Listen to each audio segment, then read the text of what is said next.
It's the greatest question we ask ourselves. What happens when we die?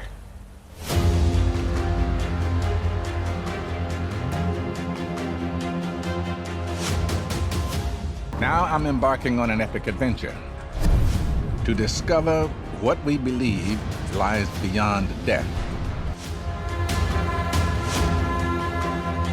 I'll learn the true purpose of the afterlife for ancient Egyptians. Why the story of one man's rebirth was so powerful, it swept the globe. It is the resurrection of Jesus that proves that he's the Messiah.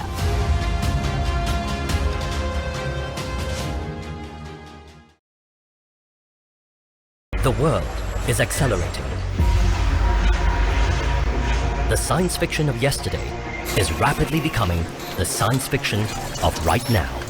How does a society thrive when the world economy is undergoing constant disruption? How do we continue to learn when information is moving at the speed of light? There are places that are ahead of the curve, cities building the tools for tomorrow. We want to create innovations that have a real-world impact. One day, Singapore can be self-sustained in food production. We are looking at the development of Singapore 40 years ahead of time. This city could be a model for what's to come. This is the city of the future.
What is your claim to fame? I'm the founder of Amazon.com. Intensely focused on scaling up. Most important, longer-term thinker alive. The world's most customer-obsessed company ever. Big things start small. Everything that is admirable about Amazon is also something that we should fear about it. How much market share does Amazon want? They want all of it. Is Amazon a monopoly? I would argue that Amazon is so dominant that it warrants antitrust scrutiny. Amazon was not simply going to be an e-commerce platform, but an invisible infrastructure that powers our everyday lives. We started working on this device. Alexa. This data collection is extremely important to this business model. Convincing people to just deploy something like this in their home, it's a brilliant trick to achieve that. What Jeff Bezos is after is really creating a company that is the infrastructure, that owns the infrastructure for how commerce is done. We were a few days away from the ATMs not working. I asked her, we headed for a Great Depression, and Bernanke said, you know, it looks that way. I'd look into the abyss, and I would see food lines, millions of people unemployed. Hank had just thrown up into a wastebasket. I don't know if it was a panic attack, but the markets were so fragile. We were never going to let it get known. John called a press conference and said, I'm demanding the president have a meeting. It was high-stakes drama. The meeting sort of descended into a little bit of chaos. Barney Frank started shouting, where's your plan, McCain? At that point, it was dire. Congress can't get it together. There was fear, and we did it without a playbook. The fact that the American public hates what we did is not surprising, because in many ways it's un-American.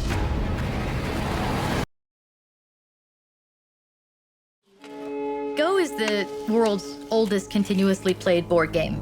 It is one of the simplest and also most abstract. Beating a professional player at Go is a long-standing challenge of artificial intelligence. Everything we've ever tried in AI just falls over when you try the game of Go. The number of possible configurations of the board is more than the number of atoms in the universe. AlphaGo found a way to learn how to play Go. So far, AlphaGo has beaten every challenge we've given it, but we won't know its true strength until we play somebody who is at the top of the world, like Lee Sedol. A match like no other is about to get underway in South Korea. Lee Sedol is to Go what Roger Federer is to tennis. Just the very thought of a machine playing a human is inherently intriguing. The place is a madhouse. Welcome to the DeepMind Challenge. The whole world is watching. Can Lee Sedol find AlphaGo's weakness? Whoa. Is there, in fact, a weakness? The game kind of turned on its axis. Look at his face. That is not a confident face. It's developing into a very, very dangerous fight. Ooh, hold the phone. Lee has left the room. In the end, it is about pride. I think something went wrong. Yeah, it's made a mistake. He's got to pronounce America. These ideas that are driving AlphaGo are going to drive our future. This is it, folks.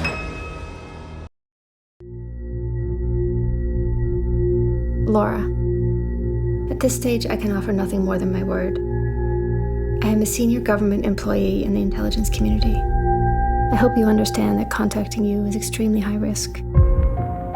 For now, know that every border you cross, every purchase you make, every call you dial, every cell phone tower you pass, friend you keep, site you visit, and subject line you type is in the hands of a system whose reach is unlimited, but whose safeguards are not.